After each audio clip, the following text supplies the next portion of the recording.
حدثنا عبد الله بن يوسف اخبرنا مالك عن ابن شهاب عن حميد بن عبد الرحمن عن ابي هريرة رضي الله عنه ان رسول الله صلى الله عليه وسلم قال من قام رمضان ایمانا واحتسابا غفر له ما تقدم من ذنبه، کہ جس نے رمضان کی راتوں میں ایمان اور احتساب کے ساتھ قیام کیا اس کے پچھلے سب گناہ معاف ہو جائیں گے۔ قال ابن شہاب فتوفی رسول اللہ صلی اللہ علیہ وسلم، فوت ہوئے نبی صلی اللہ علیہ وسلم، والناس علی ذالک، اور لوگ اسی چیز پر تھے یعنی قیام کیا کرتے تھے۔ ثم کان الامر علی ذالک فی خلافت ابی بکر، اور حضرت ابو بکر کی خلافت میں بھی ایسا ہوتا رہا، یعنی قیام ہوتا رہا، لیکن وہ کوئی منظم قیام نہیں تھا۔ وہ صدرا من خلافت عمر رضی اللہ عنہما، اور حضرت عمر کی خلافت کے شروع میں، صدر پہلا حصہ، صدر کہتے ہیں نا سینے کو، تو جسم میں سینہ جو ہے وہ اوپر کا حصہ ہے، ابتدا ہے، یعنی ایک ابتدائی دور میں حضرت عمر کی خلافت میں بھی ایسا ہی تھا۔ یعنی کیا تھا کہ لوگ قیام تو کرتے تھے، کوئی انفرادی طور پہ کر لیتا، کوئی مل کے کر لیتے، یعنی لوگ اپنے اپنے طریقے پہ کرتے تھے، ایسا نہیں تھا کہ کرتے ہی نہیں تھے، کیونکہ اس میں بھی بڑا اجر اور ثواب ہے، اس لیے اس کا اہتمام ہوتا تھا۔ وعن ابن شہاب عن عروة بن الزبیر عن عبد الرحمن بن عبد القاری انہ قال خرجت مع عمر بن الخطاب رضی اللہ عنہ، کہ میں عمر بن خطاب کے ساتھ نکلا۔ کون نکلا؟ عبد الرحمن بن لیلتن، ایک رات کو، فی رمضان، رمضان میں۔ کہاں نکلا؟ الی المسجد، مسجد کی طرف۔ فاذا الناس، تو دیکھا کہ لوگ، اوزاع، بٹے ہوئے ہیں۔ توزیع، وضع کا مطلب ہوتا ہے تقسیم کرنا۔ متفرقون، مختلف ہیں، یعنی کوئی یہاں پڑھ رہا ہے، کوئی وہاں پڑھ رہا ہے، اب سب مسجد میں آ کے پڑھ رہے ہیں، لیکن ہر کوئی اپنی اپنی نماز پڑھ رہا ہے۔ جیسے آپ دیکھیں کہ عموماً جب فرض ہو جاتے ہیں تو سنتیں سب کیا کرتے ہیں؟ اپنی اپنی پڑھتے ہیں۔ تو رمضان میں چونکہ قیام کا ثواب تھا، لہٰذا صحابہ کرام قیام تو کرتے، لیکن کوئی کہیں کر رہا ہے، کوئی کہیں کر رہا ہے، تو وہ ساری مسجد یعنی بکھری ہوئی ہے۔ یصلی الرجل لنفسہ، کیا حال تھا کہ کوئی شخص ایسا ہوتا کہ جو اکیلا نماز پڑھ رہا ہوتا، لنفسہ، اپنی ہی آپ کو پڑھا رہا ہوتا، مطلب یہ۔ ویصلی الرجل فیصلی بصلاۃہ الرہط، اور کچھ لوگ ایسے نماز پڑھتے کہ جن کے ساتھ مزید کچھ اور لوگ بھی نماز پڑھتے۔ رہط کا مطلب ہوتا ہے جو دستک ہو، گروپ۔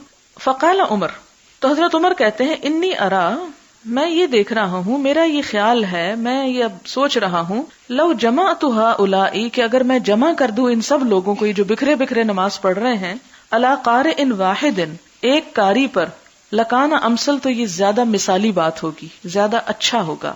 ثم عزم، پھر آپ نے ٹھان لیا، ارادہ کر لیا۔ فجمعہم علی ابی بن کعب، تو ان سب کو جمع کر دیا ابی بن کعب پر۔ ابی بن کعب کون تھے؟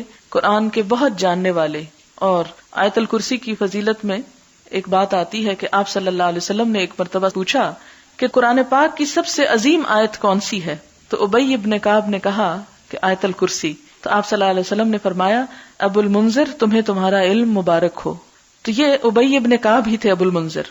تو ابی بن کعب کے صرف قاری کا مطلب یہ نہیں تھا کہ قرآن حفظ کیا ہوا تھا اور بہت اچھا خوبصورت پڑھتے تھے، خوبصورت تو پڑھتے ہی تھے، لیکن اس کے ساتھ ساتھ یہ تھا کہ بہت عمدہ قرات تھی، بہت سمجھنے والے بھی تھے، قرآن کو جاننے والے تھے، لہٰذا انہوں نے سب میں بہتر پاتے ہوئے ان پر لوگوں کو اکٹھا کر لیا۔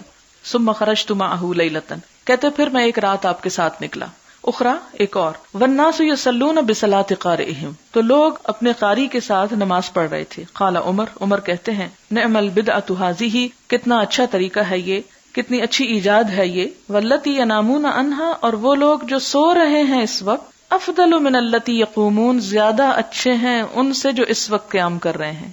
یرید آخر اللیل، آپ کا ارادہ تھا کہ رات کے آخری حصے میں جو قیام کریں گے وہ زیادہ افضل ہیں۔ وکان الناس یقومون اولہ، لیکن لوگ جو تھے وہ زیادہ تر رات کے پہلے حصے میں قیام کیا کرتے تھے۔ اس آخری حصے میں کچھ چیزیں ہمیں سمجھنے کی ضرورت ہے۔ پہلی بات تو یہ ہے کہ حضرت عمر رضی اللہ تعالیٰ عنہ نے مسلمانوں کے اس اختلاف کو جو الگ الگ طور پہ نماز پڑھنے کی شکل میں نظر آ رہا تھا، اس کو اکٹھا کر دیا کہ ایک ڈسپلن پیدا ہو۔ اور آپ نے ایسا کیوں کیا؟ اس لیے کیا کہ نبی صلی اللہ علیہ وسلم سے اس چیز کا ثبوت موجود تھا کہ آپ نے ایک مرتبہ رمضان میں 3 دن اس طرح نماز پڑھا کے یہ بتا دیا تھا کہ ایسے نماز پڑھی جا سکتی ہے، یعنی آپ کے پاس وہ سنت موجود تھی۔ اگرچہ یہ سنت نہیں تھی کہ سارا ہی مہینہ اور سارے لوگ اسی وقت ہی آ کر پڑھیں، لیکن جو پڑھنا چاہتے ہیں وہ سب اکٹھے ہو کر پڑھ سکتے ہیں، کیونکہ نبی صلی اللہ علیہ وسلم کے طرز عمل میں دلیل موجود تھی۔ دوسری بات یہاں پر یہ نظر آتی ہے کہ یہاں پر لکھا ہے کہ حضرت عمر نے کہا، نعم البدعۃ ھذہ، یہ کتنی اچھی بدعت ہے۔ بدعت کا لفظ یہاں اصطلاحی طور پر استعمال نہیں ہوا، یہ لفظی معنی میں استعمال ہوا ہے. یعنی ایک لفظ استعمال کیا جیسے عام محاورے میں ہم ایک بات کہتے ہیں. یعنی یہاں بدعت سنت کے مقابلے میں نہیں آیا کہ وہ کہیں کہ اچھا سنت تو کچھ اور تھی اور میں نے یہ بدعت ایجاد کر دی. نہیں، ان کا یہاں پر مراد کیا ہے کہ میں نے ایک چیز کو منظم کر دیا. آپ صلی اللہ علیہ وسلم نے ایسا خود کیوں نہیں کیا تھا؟ کیا آپ نہیں کر سکتے تھے؟ بہتر تھا آپ خود کرتے تاکہ ہم بھی کرتے. ہاں، بہت اچھی بات تھی، لیکن آپ نے اس لیے نہیں کیا تھا کہ لوگوں پر یہ چیز فرض ہو جائے گی، اور اگر فرض ہو گئی تو لوگ کر نہیں سکیں گے، ہمیشہ نہیں اس کو نبھا سکیں گے. اور ایک اور بات آپ دیکھیں کہ خواہ کتنا بھی ثواب ہو، اگر ساری چیزیں فرض کے درجے میں ہوتی، مثلا نماز ہے تو نماز میں فرض تو مختصر سے ہی ہیں، لیکن سنتیں ہیں، پھر نفل ہیں، پھر اور چیزیں، اگر ساری چیزیں جس طرح ہم نے 17 رکعتیں فرض کی ہوئی ہیں عشاء کی نماز میں، تو نتیجہ کیا نکلا؟ ہمارے ہاں اکثریت نماز ہی نہیں پڑتی، اور خصوصاً عشاء کی نہیں پڑتی. لیکن جن ملکوں میں اتنا شعور ہے کہ یہ 17 کی 17 فرض نہیں، وہاں لوگ پڑھ لیتے ہیں خواہ فرض پڑھ کے کیوں نہ اٹھ جائیں. یعنی وہ بھی پسندیدہ نہیں کہ صرف فرض پڑھیں، لیکن کم از کم فرض تو پڑھتے ہیں نا. ہمارے ہاں جن لوگوں نے سنت سے بھی بڑھ کے نوافل اور غیر موقدہ کو بھی موقدہ بنا کے اور فرض کے درجے میں لا کے لوگوں کے اوپر مسلط کیا، اس کا نتیجہ کیا نکلا؟ وہ جو آپ آج کل دیکھ سکتے ہیں کہ ایون رمضان میں بھی لوگوں کو توفیق بعض اوقات نہیں ہوتی نماز پڑھنے کی، کہ وہ گھبرا اٹھتے ہیں کہ اتنی لمبی کون پڑھے. تو حقیقت یہ ہے کہ جب آپ نوافل اور سنتوں کو فرض کے درجے میں مستقل طور پر لے آتے ہیں، یعنی وقتی طور پر کسی ڈسپلن یا کسی اس کے لیے تو اور بات ہے، لیکن مستقل طور پر لے آتے ہیں تو لوگوں کے حق میں جرم کرتے ہیں، ان کو گناہگار کرتے ہیں، اور اگر ریئیکشن زیادہ ہو تو وہ فرض بھی چھوڑ جائیں گے. اور ایسی سختی، اسی لیے وہ میں بار بار ایک جملہ دہراتی ہوں کہ ہمیں حرام کو حلال کرنے کا جس طرح اختیار نہیں، اسی طرح حلال کو بھی حرام نہیں کرنا چاہیے. اور جو چیزیں ہمیں رخصت دی گئی ہیں، آپ صلی اللہ علیہ وسلم نے کیا فرمایا کہ اللہ تعالیٰ کو جس طرح یہ بات پسند ہے کہ اس کی پابندیوں کو قبول کیا جائے، اسی طرح یہ بات بھی پسند ہے کہ اس کی رخصتوں کو بھی قبول کیا جائے. اس سے بھی اللہ تعالیٰ محبت کرتے ہیں. یہ مومن پر اللہ تعالیٰ کا ایک احسان ہوتا ہے. اسی طرح ایک اور روایت میں آتا ہے کہ اگر کوئی شخص اللہ تعالیٰ کی دی ہوئی رخصت کو استعمال نہیں کرتا تو اس کے اوپر احد پہاڑ جتنا گناہ ہے، یعنی بہت بڑا گناہ ہے. کیوں؟ کیا ہے؟ رخصت ہی تو نہیں لی، کیا فرق پڑتا ہے؟ ہاں، جب آپ اس کو نبھا نہیں سکیں گے تو پھر نتیجہ کیا ہوگا؟ آپ فرض سے بھی جائیں گے، اور جب فرض قضا کریں گے تو آپ کے اوپر لازماً پھر گناہ لدے گا. اس لیے دین کے معاملے میں اس فرق کو مد نظر رکھنا انتہائی ضروری ہے، اور کل بھی آپ اس پہ بہت سی احادیث پڑھ چکے ہیں. پھر حضرت عمر نے ساتھ ہی یہ بات بھی فرما دی کہ میں اگرچہ لوگوں کو ایک جماعت سے کروا رہا ہوں، لیکن کوئی یہ نہ سمجھے کہ یہ میرا حکم ہے اور اسی وقت ہی سب کو نماز پڑھنا ہوگی، اور اسی وقت میں نماز پڑھنا ہی زیادہ افضل ہے. ساتھ ہی آپ نے فرما دیا کہ وہ لوگ جو اس وقت سو رہے ہیں وہ کیا ہیں؟ بہتر ہیں ان سے جو نماز پڑھ رہے ہیں. کیوں؟ اس لیے کہ جو پہلے حصے میں سو گئے وہ صبح اٹھ کے پڑھیں گے، اور صبح اٹھ کے پڑھنا بہرحال رات کو سونے سے پہلے پڑھنے سے زیادہ افضل ہے. تو اس کے باوجود کہ انہوں نے جماعت بنا دی، لیکن لوگوں کو اجازت دی، رخصت دی کہ جو نہیں پڑھنا چاہتا اور الگ سے صبح تنہائی میں اپنے گھر میں یہ نفل پڑھنا چاہتا ہے تو اس کو بھی اجازت، وہ بھی کر سکتا ہے. اور لوگ کیا کرتے تھے؟ کان الناس، سہولت یہی تھی کیونکہ آسانی اس میں ہوتی ہے کہ سب پڑھ رہے ہیں تو ہم بھی پڑھ لیں. آپ دیکھیں کہ عام طور پر اکیلے آپ کو عشاء کی نماز بھی بھاری ہوتی ہوگی، لیکن رمضان میں تراویح بھی یوں لگتا ہے جیسے کچھ بھی نہیں کیا.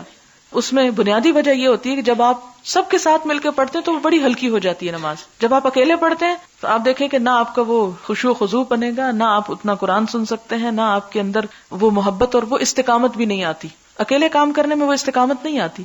اسی لیے ہم دیکھتے ہیں کہ اسلام انفرادیت سے اجتماعیت کی طرف لے جاتا ہے بندے کو. والعصر ان الانسان لفی خسر الا الذین آمنوا وعملوا الصالحات، یہ تو انفرادی طور پہ کر لو، لیکن یہ صرف آدھا دین ہے. وتواصوا بالحق، اب آ جاؤ دوسروں کے ساتھ، ان کے ہاتھ میں ہاتھ ڈالو اور ایک دوسرے کو حق کی تلقین کرو. وتواصوا بالصبر، اور ایک دوسرے کو صبر کی تلقین کرو. تو آدھا دین اس وقت مکمل ہوتا ہے جب انسان وتواصوا بالحق وتواصوا بالصبر کرتا ہے، اور یہ اکیلے میں تو نہیں ہو سکتا. صبر جیسا کہ آپ جانتے ہیں کہ جمع رکھنا کسی کو کہ یہی کرو.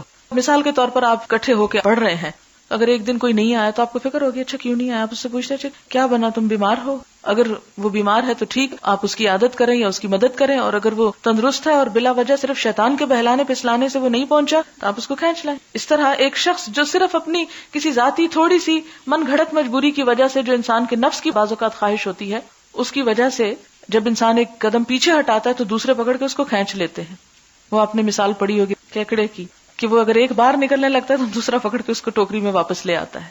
تو اکٹھا ہو کر پڑھنے کی یہ فضیلت ہے. اسی لیے یہاں آخر میں لکھا ہے کان الناس یقومون اولہ، اور دوسری چونکہ مشکل یہ تھی کہ عموماً جب آپ خواہ کتنے بھی الارم رکھ کے پاس سوئیں، آپ کو ہمیشہ ایک ڈر ضرور رہتا ہے کہ پتہ نہیں میں اٹھ سکوں کہ نہ، ہمیشہ یہ خوف ہوتا ہے نا.